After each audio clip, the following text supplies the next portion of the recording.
आए Sonia, please welcome. बात सुनो, ये फाइल्स जो है मेरे ऑफिस में रख दो और गाड़ी अच्छे से साफ कर दो, मेरी बार काउंसिल की मीटिंग है, ठीक है? Sonia please feel at home. आप बैठे प्लीज़।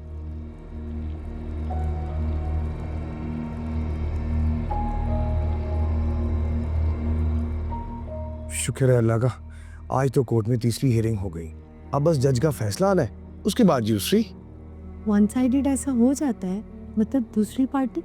कौन सी पार्टी चल रही है भाई यहाँ पे? नहीं, कोई पार्टी नहीं जा रहा, ये मेरी क्लाइंट है, my wife. Hi. Hi, nice to meet you. मैंने बताया था ना, एक बंदा यूएई जाके अपनी बीवी को भूल गया था, वो यहाँ अकेली परेशान जिंदगी गुजार रही। यही है वो client. Sorry to hear. It's life. खैर अब सॉरी का वक्त गुजर गया है, कोई ज़रूरत नहीं है परेशान होने की, क्योंकि अब इनकी डिवोर्स होने वाली है और एक बहुत खूबसूरत खुशहाल ज़िंदगी इनका इंतज़ार कर रही है। एनीवे, मैं फ्रेश होकर आता हूँ। ज़ारा, एक क्लाइंट का चेक आएगा, आ गया तो रिसीव कर लेना, ओके? ठीक है, मैं चाय बनाती अरे बैठो, मेरे आने तक सोनिया को कंपनी दो ना। ठीक। हूँ। पिछले कुछ अरसे से तकीर आपका काफी जिक्र करते हैं, आखिर करती क्या है आप? ये नहीं बताया तो अकीर साहब ने। फिलहाल तो ससुराल की प्रॉब्लम्स फेस करते करते अपने माँ बाप के घर बैठी हूँ। आफ्टर डिवोर्स एक नई लाइफ शुरू करूँगी। आपके हस्बैंड वो तो बाहर होते हैं, उनका क्या है इस सब में? उसे मुझ में कोई दिलचस्पी नहीं है। कोर्ट के 3 नोटिस गए, लेकिन वो एक बार भी समात में नहीं आया। अगर वो इस शादी को अहमियत देता तो बात यहाँ तक ना जाती। Relax, it's part of life. बाजी, कोई आदमी आया है बाहर, वो साहब का चेक लेके आया होगा। मिलना चाह रहा है। ठीक है, भिजवा दे। आप दोनों तो खामोश बैठे, मुझे तो लगा आप दोनों मज़े से बातें कर रहे होंगे। मैं चाय बना के लेके आती हूँ। ठीक है, तब तक हम डिस्कस कर लेते हैं कि कोर्ट के फैसले के बाद क्या क्या हमें फ़ायदा हो सकता है। अच्छा मुझे बताएं, आपके मियाँ ने आपके नाम कौन कौन सी प्रॉपर्टीज़ की थी? और बाकी मैं देखता हूँ कि कोर्ट के ज़रिए हम लोग और मज़ीद क्या बेनिफिट ले सकते हैं। मुझे कुछ ज़्यादा नहीं चाहिए। क्यों नहीं चाहिए? उस घटिया इंसान ने आपकी ज़िंदगी बर्बाद कर दी, उसे कुछ तो सज़ा मिले। मर्द कब तक औरतों को इस तरह इस्तेमाल करके फेंकते रहेंगे?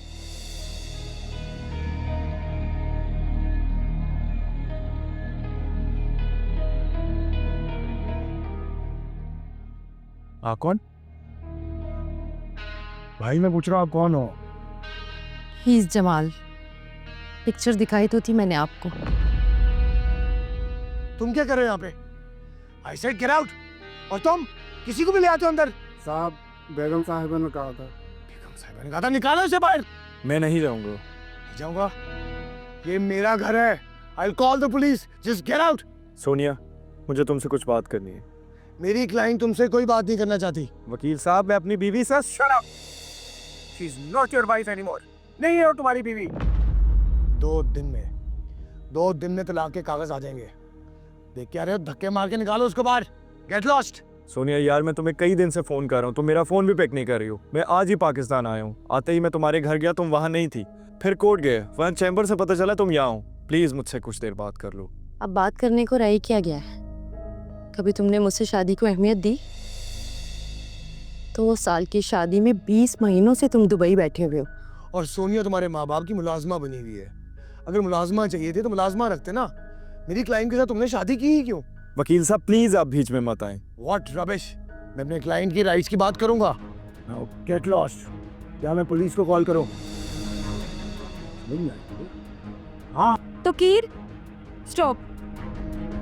आप इनकी हस्बैंड है?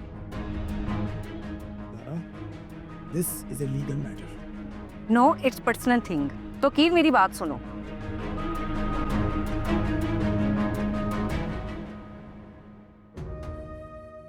ज़ारा, ये क्या बच्चों जैसी हरकत है? तो कीर, ये उन दोनों की जिंदगी का मामला है। अगर वो सुलह करने चाहते हैं तो इसमें कोई हर्ज नहीं है। No chance. इसको अगर अपनी बीवी की इतनी हमदर्दी होती ना तो ये कोर्ट आता। कोर्ट का तो मुझे पता नहीं है, लेकिन अब आ तो गया है ना। ज़ारा, मैं इन दोनों को बात नहीं करने दे सकता। तुम क्या चाहती हो? मेरी फीस और केस जीतने के बाद जो कुछ मेरी क्लाइंट को मिलेगा ना, उसमें से 25% हमारा है। वो सब जाया कर दो, जाने दो। अच्छा, तो आपको फीस और पैसे की पड़ी हुई है? Obviously I am a professional. आप मुझे इस वक्त प्रोफेशनल नहीं, ईवल लग रहे हैं। यार चुप कर जाएं। ये बंगला, जेवरात, गाड़ी अगर ऐसे ही लोगों के घर बर्बाद करके आ रहे हैं तो मुझे इनमें से कुछ नहीं चाहिए।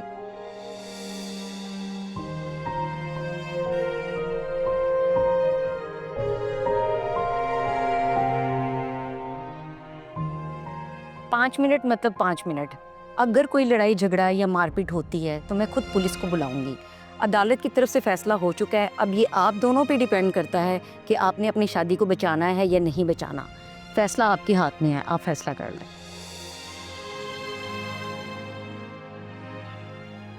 Stay away. जो बात करनी है वो करो। यार सोनिया, अचानक तुम्हें क्या हो गया है? अचानक 3 महीने से केस लगा है फैमिली कोर्ट में, अचानक कुछ नहीं हुआ है। तुम्हें नोटिस भेजे लेकिन तुमने ना आकर साबित कर दिया कि तुम भी डिवोर्स चाहते हो। मगर मुझे तो कोई नोटिस मिला ही नहीं। चंद दिन पहले घर बात हुई तो मुझे सब पता चला। उसके बाद मैंने तुम्हें लातादाद कॉल्स की मगर तुमने एक रिसीव ना की। तो तुम्हें क्या लगता है तुम्हारे बूढ़े माँ बाप की एक मुलाजमा है, एक खिदमतगार है जो तुम्हारा फोन रिसीव कर लेगी? मेरे माँ बाप तुम्हारे भी कुछ लगते हैं। हाँ, मेरे मालिक हैं। तुम तो शादी के हफ्तों बाद ही चले गए थे। खैर, जितना वक्त बर्बाद होना था हो गया। अब मैं सारी जिंदगी ब्याई हुई बेवा के तौर पर नहीं गुजार सकती। क्या तुम किसी और से, मेरा मतलब हाँ गए ना मर्दों की असल औकात पे कि औरत के किरदार पे इल्जाम लगा दो कि अगर वो मेरी नहीं रहना चाहती तो किसी और के साथ उसका अफेयर चल रहा है। इंतहाई घटिया सोच है तुम्हारी। मेरा वो मतलब नहीं था। दूसरी शादी तुम्हारा भी हक है। और शट अप। हक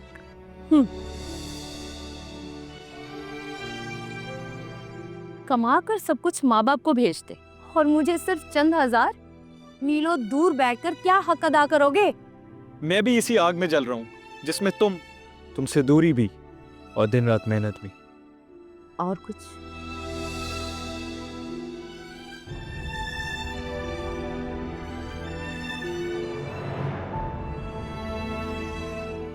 पापा, तो कीर का आज मैंने एक नया रूप देखा है।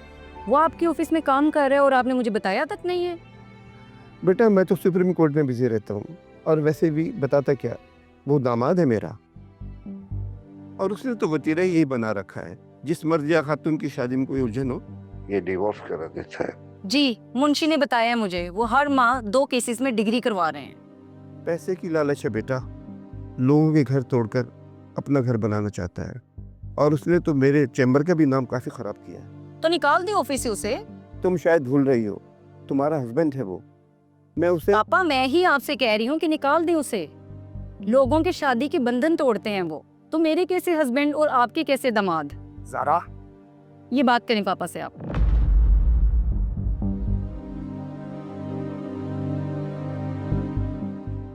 जी अस्सलाम वालेकुम। तौकीर, वकालत बहुत इज्जतदार शोबा है, तुम जैसे लोगों ने इसे बदनाम किया। और सुनो, कल से तुम मेरे चैम्बर में नहीं आना और अगर तुमने मेरी बेटी को जरा भी तकलीफ दी तो याद रखना तुमसे बड़ा वकील मैं हूँ। जी समझ में आई? जी ठीक है।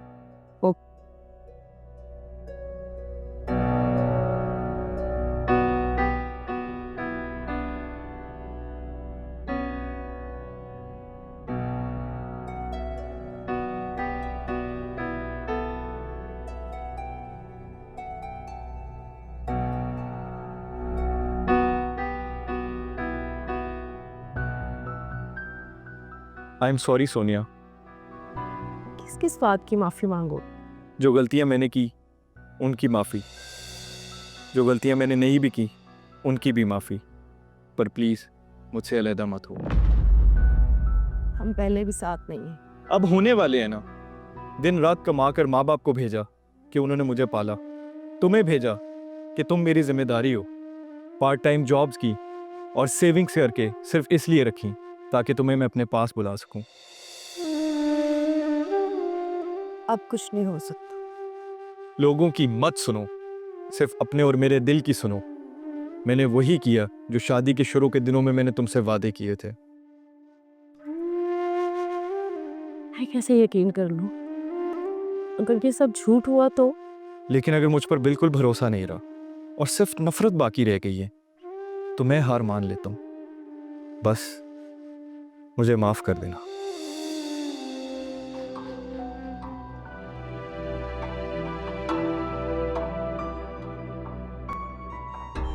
अच्छा माफ की,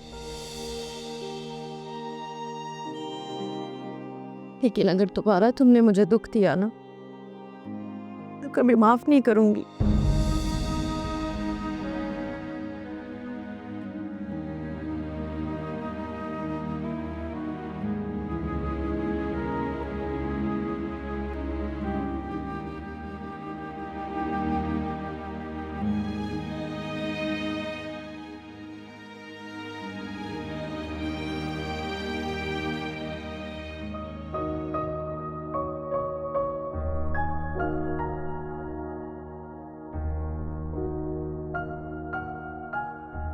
कर लिया जो करना था, हो गया। Now you can get out of my house. I say just get out. Sonia जी, आप मेरे साथ आए प्लीज। नहीं,